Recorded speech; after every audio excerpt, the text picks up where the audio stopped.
Hello, my name is Prashanti. I'm an herbalist, ethnopharmacologist, activist, yogi, and the herbal facet of the original Organic India crew. This video journal today is about ensuring a lifetime of wellness, true wellness for women. And it's a 20-minute summation of a much longer presentation. And when I was originally creating that, I was thinking, where to begin? Lifetime of wellness for women. And so the words of my teacher came into my mind. He said, from before the beginning, you are pure consciousness. And so I took it from before the beginning. And so enjoy. So here's a picture of green Tara. People may not realize, but a lot of the original teachings given in the Himalayas, like in the Tibetan and Ayurveda tradition, they were given in a they are extrapolations of an incredible tantra given by tantric text given by Tara. So she is especially appropriate to have here. So ensuring a lifetime of wellness for women. All the slides and the content here is copyright Prashanti. Here is a field of Tulsi. Tulsi is one of the great herbs to ensure women's wellness. And here is, you can see with the clouds here, it's just after the monsoon. You plant Tulsi right before the monsoon, harvest her right after. And it's, fabulous herb for women's wellness in so many different ways. A lot of these herbs, ethnopharmacologically speaking, these ancient herbs, they have names of women, or they may be sacred to certain goddesses. For instance, one of the names of turmeric is Uma. So and Uma is one of the great goddesses. And so it's going to be good for women's wellness. Tulsi is considered a goddess herself. So of course, she is going to be fantastic for women's wellness all throughout a woman's life. I was wondering, originally, this presentation, by the way, is a very reduced version of a much longer, like 3-4 hour talk on ensuring a lifetime of wellness for women. And as I said earlier, I was wondering, how to actually talk about this. And then I remembered the words of my teacher, from before the beginning, you are pure consciousness. And that's why in the full version, I take it from way before a woman is even conceived, all through her wisdom years. This is an abbreviated version of this. This is a picture of my teacher, Sri H.W.L. Punja. So milestones in a woman's life. Her Oogenesis, which is when her ovum is created in the womb of her mother. So this just shows us we have to be taking care of whole traditions, whole lineages. In order to assure the wellness of a woman, we have to make sure her whole lineage has been taken care of. Preconception, preparing the terrain in her mother and her father to optimize. When the milestone, another one is when she's a fetus, and she's when her mother is pregnant, actually. Infancy, childhood, children are such empty slates, like sponges, absorbing everything. And it's an incredible, wonderful time to make sure to optimize her wellness. If you do it right, if you get it right in her early years, her whole wellness on the physical level, on the physiology, on the mind, emotion, and belief system level, all of it will be optimized. And chances are she's going to experience true wellness for her whole life. Menarche, when the moon begins, the coming of age. Pregnancy, when she herself is a mother. And then the menopause and the wisdom years following menopause. These are some of the milestones. So preconception care. So that this is about optimizing the mother's womb, vivifying the ovum and the sperm of her father, optimizing systemic physiology. It's about increasing, or it includes increasing the clear, balanced power in the parent's mind. This is called sattva in yoga and Ayurveda. And it's, if her parents have really strong, clear, balanced minds, then her life will go so much easier and smoother because there would be so much more stability. Ashwagandha, shatavari, two of my favorite herbs to support a woman and a man, to support her father and her mother, to have really powerful sperm and ovum, to have a healthy reproductive system, and to also ensure that her parents' minds are strong, balanced, and clear. Preconception herbs. For her mother, red clover. Turmeric is fantastic. Turmeric is great for the reproductive system, especially for the woman's reproductive system, especially for the womb in so many different ways. Nettle, off the charts. Here in this picture, you see some of the fennel in the foreground and the lavender there, and that's Mount Tam in the background, actually. So there's like, this picture is kind of an interesting picture for preconception. There's three great goddesses here, Mount Tam being a goddess. So for both her parents, you want to take deep core organ restoring herbs, and there's many, but two that come to mind is Punarnava, which literally means rebirth. It's kind of interesting. Having a child is kind of like rebirthing, right? So this is a great herb for that. Kutki is fantastic for reestablishing deep wellness at the terrain of the organs. This great herb for women in general, and to prepare her mother's womb. Red clover. So pregnancy herbs. Once her mother is pregnant, these are some of the herbs to take. The picture there is of a nettle field in the northern Czech Republic. Gorgeous nettles. This is definitely one of the herbs that she can take when she's pregnant. Also shatavari, tulsi. Red clover is great. It has a lot of phytoestrogens. Red raspberry leaves, great for the womb. It has some astringent capability. Yes, red clover is listed twice. Such a good herb. Phytoestrogens, shatavari, also red clover. Digestives, of course, we all know that when the mother is pregnant, she can have digestive challenges. These are some herbs for that. Triphala, you got to be careful. Don't take too much, because triphala has a slight laxative action to it. You have to be careful with laxatives. To some extent, laxatives are good, but too strong of laxatives can be not the best thing. Another great herb or substance to use for her mother when she's pregnant is DHA. Her brain is made out of these fatty acids, and to a large extent, one of the main ones is DHA. You can also get some of these fatty acids from flax and chia as well. One of the best sources of DHA, by the way, is actually algae. There's some herbs for the pregnancy. That's organic turmeric there. So turmeric for perinatal care. This is a big question. Preconception, you can take a lot to prepare the mother and the father. During pregnancy, you tone it down a bit, only 1 or 2 grams. Basically the amount you might get in a typical meal if you're using turmeric to cook. And the reason for this is turmeric is really great at building blood, cleaning blood, and moving blood. So turmeric can kind of move things, and so you don't want to take an excessive amount. You just want to take a normal amount. 2 weeks before birth, because turmeric is such a great analgesic and supports healthy inflammatory response and deeply supports ligament and tendons. This is why like athletes and yogis take the turmeric, because you can go deeper into your workout with less risk of injury. And so in the same way, you take a lot right before birth, prepares for the birth.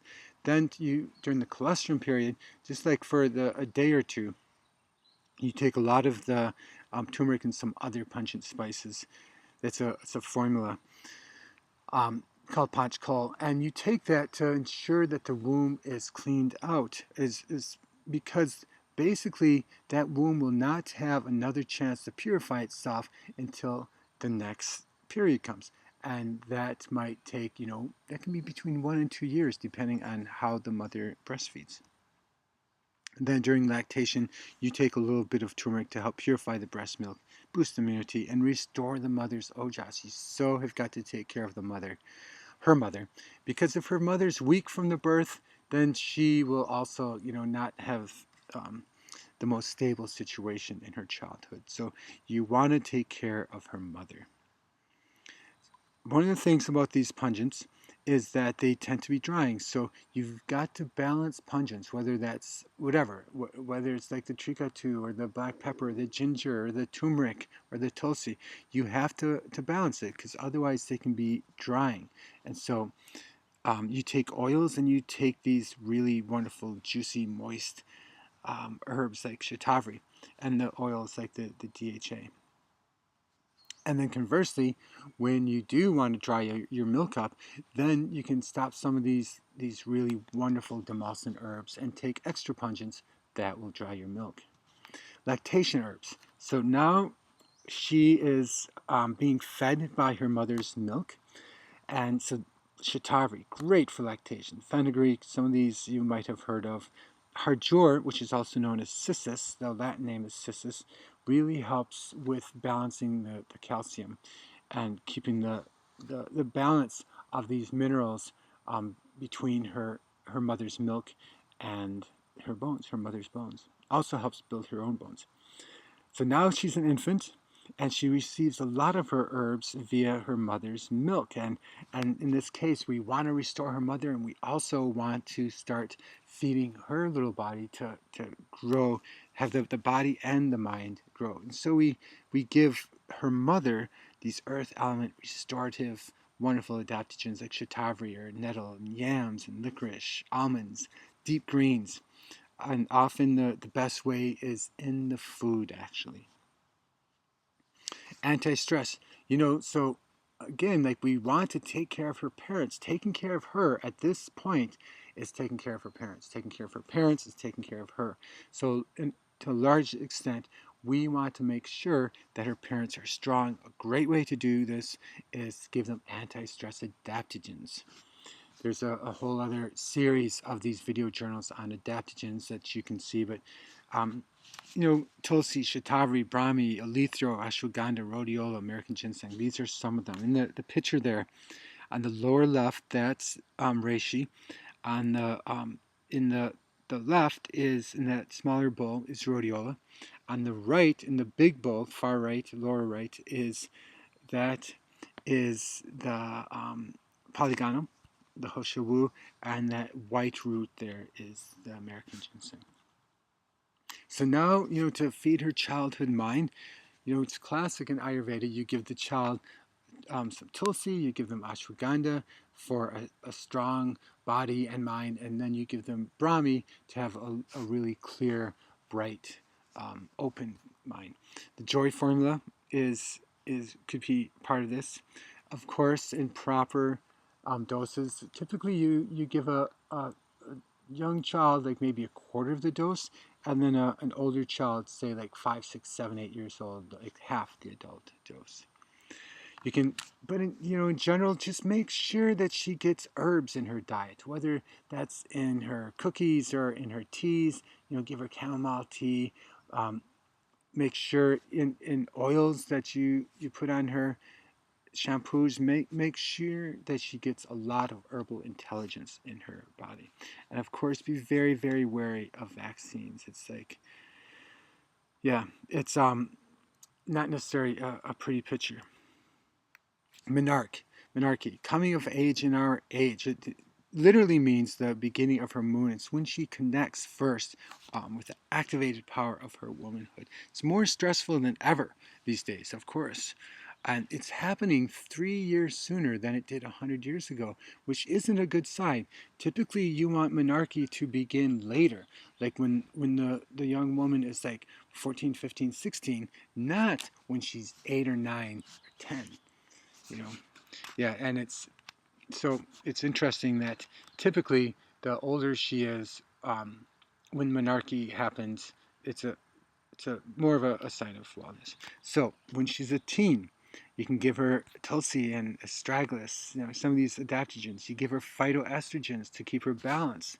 You can say, well, Well, she's balanced, but the deal is there's so many xenoestrogens in our environment now that it's hard for even the most healthy person to stay balanced. So phytoestrogens like shatavari, licorice, and angelica, they're great. Not all phytoestrogens are created equal. Like for instance, those in soy might be not the best thing for her. A little bit okay, but certainly not mounds of tofu every day. Blood tonics like turmeric, um, dandelion, chamomile will help. You want to optimize your liver function. A lot of the digestion, which goes into the production of hormones and the metabolism of hormones, happens in the liver. So kutki, turmeric, and shatavari are good herbs. It's interesting. There's actually, this is confirmed. Of course, we kind of know this, but already, but it's confirmed by Western science that the more wholesome and supportive a father is, the later she will hit menarche, and just the healthier she will be, psychologically, physiologically, and even anatomically, that she will be during her teen years. So menstruation, basically that top category, the primary herbs, you can take quite a bit, or she can take quite a bit, and then when there's actually a challenge or a problem or something, then you take these secondary herbs, but you don't take them long term. These are like the more strong herbs that are more one directional, as opposed to the primary herbs, which are more two directional and support homeostasis.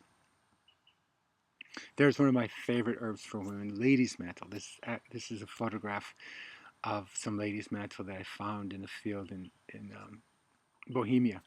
You can like go out in the early mornings and drink the dew that accumulates on ladies' mantle. Balancing hormones, basically there's a whole confluence of factors that have to happen. Adaptogens, yes. Phytoestrogens, yes. You have to have the right diet, the right habits, liver herbs. Basically, the emotional and the physical digestion are connected, no doubt about it.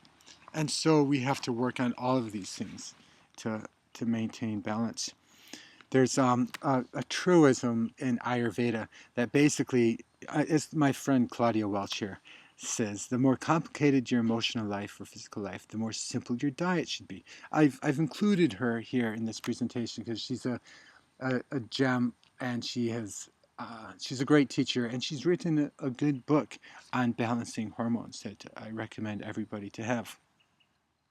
So simple food allows the digestive power to go not into digesting your food necessarily, but to deeper digestion. So there's a wonderful herb for women that is actually growing near my house. It's about the size of a basketball. It's a magnolia. So now she herself is pregnant and is about to have children. So we don't have to go over all the things we spoke of about her mother. But one of the things we do need to talk about is that she needs to be able to have these women role models, like the mother and the grandmother and the wise woman in her life, to guide her through this important period in her life. Mothering and stress. So there she has a lot of kids now. And of course, to handle all these kids, to every facet of that family life can have stress involved. And so again, she takes her anti-stress herbal adaptogens. These include, as I've said, Tulsi, ashwagandha. These are some. Saffron is an extra good one. And she takes these, in as many different ways as possible, in teas and capsules, and her soups, the food, and smoothies, and oils. The transdermal application of some of these herbs is actually optimal. For instance, with the phytoestrogens. And now she enters the fire of her wisdom. It's a beautiful time. It's as I said, it's marked by menopause, and it's a time when she goes into her wisdom decades of her life. Information, experience, knowledge, these are something that you have, but wisdom is something that you are, and it's important that she holds space and we hold space for her to make sure as much of this knowledge and life experience actually gets brewed down into a wisdom that she actually is. It's, in her very spirit. It's the ability and the responsibility to digest life's experiences and distill them into wisdom as a vehicle of consciousness for the benefit of all beings. We tend to sometimes think that the epitome of woman is like some 18-year-old photoshopped waif on the cover of some fashion magazine. It's not true. The epitome of woman is this woman, this wise woman in her wisdom years. We have got to support her in this role. We've got to hold space, and we have got to seek her out and seek her wisdom. Support her channeling this wisdom. And these are the wisdom decades. There she is. She is in full power now. It's a beautiful situation. Shatavari to keep her juice, to keep her hormones balanced. Tulsi also working at the level of the endocrine glands. Really great at supporting all levels of her wellness. Arjuna is a great herb to keep her spirit strong. Arjuna is a great herb for the heart. It's also a great herb for spirit. And Harjor, which is it's also called cissus. It's one of these herbs. It's really great at mineral management, making sure that her bones and all the minerals and the metabolism of those minerals is balanced in her life and throughout her anatomy and physiology.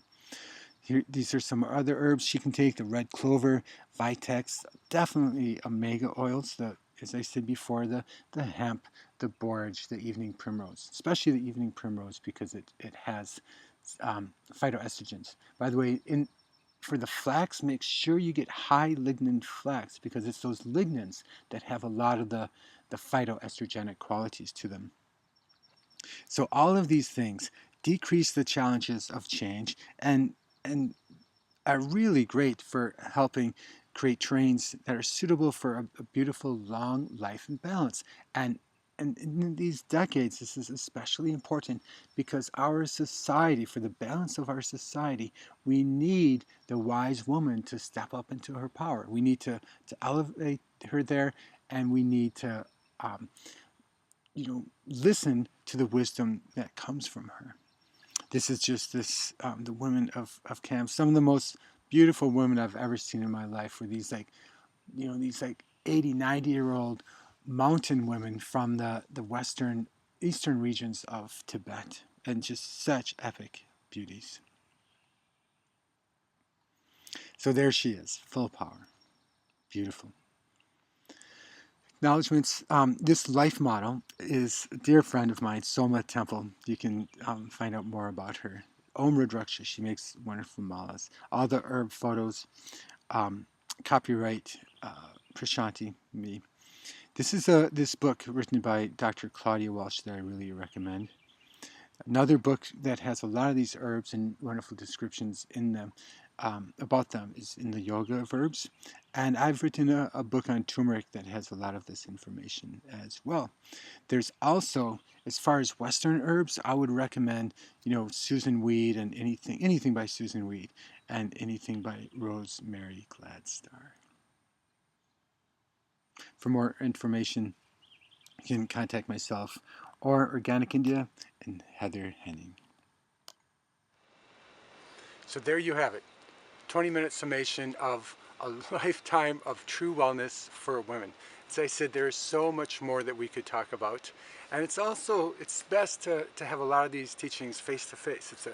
The whole Vedic tradition is an oral tradition. So I look forward to enjoying that time with you. Thank you. Fare thee well.